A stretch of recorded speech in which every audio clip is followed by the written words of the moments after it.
Oh, hey there. So somebody asked me a question, and it's the second time this week that somebody asked me the same question, and so I figured they're probably not the only people that have this question. Now, the question was this. Jesus says that if you have faith the size of a mustard seed, that you can enter into the kingdom of heaven, right? But it also says, that we should live for Jesus every day. And so he said, which is it? Is it that we need to have the smallest amount of faith even possible, or that we need to live for Jesus every day? So I forget how long ago it was that I thought, I think we're supposed to plant that seed.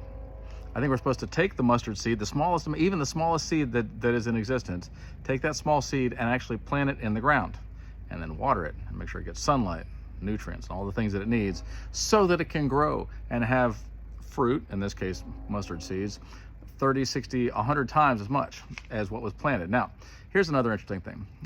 Johnny Appleseed said that you can count the seeds in an apple, but you can't count the apples in a seed. So if you take that mustard seed and you put it up on the shelf and you're like, that's my faith right there. See it right there? That's my faith. I got it. It's enough. Jesus said, mustard seed's enough. So that's all I'm going to ever do. I think that you're going to have very little fruit.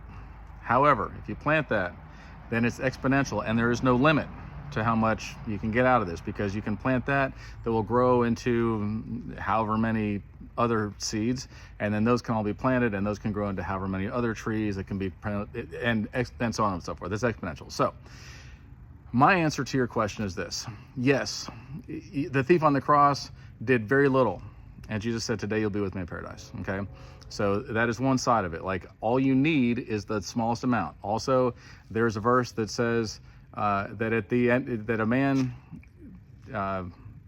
hired a bunch of people in the morning and offered them a day's wages to work, and they accepted that, and then throughout the day he kept going back to get more workers, and the ones that were hired in the last hour of the day got as much as the people that had been working all day. And the people that had been working all day said, well, that's not fair, we should get more. And he's like, it's my money, I do what I want with it. So that being said, if you land at the last hour and you're the last soul saved, you're still getting the same reward. But in the meantime, whether or not we have to, it is good for you, it's good for other people, it's good for God.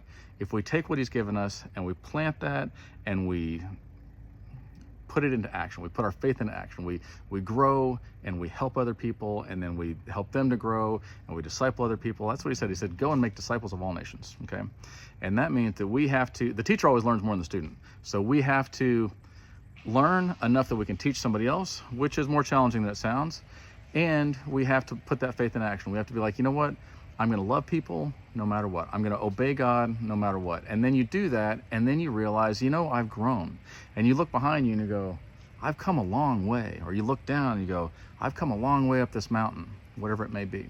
And I think that is the important takeaway here, is that we have to take that faith, that smallest amount of faith, and put it into action, and then watch what God does with it, because miracles will happen.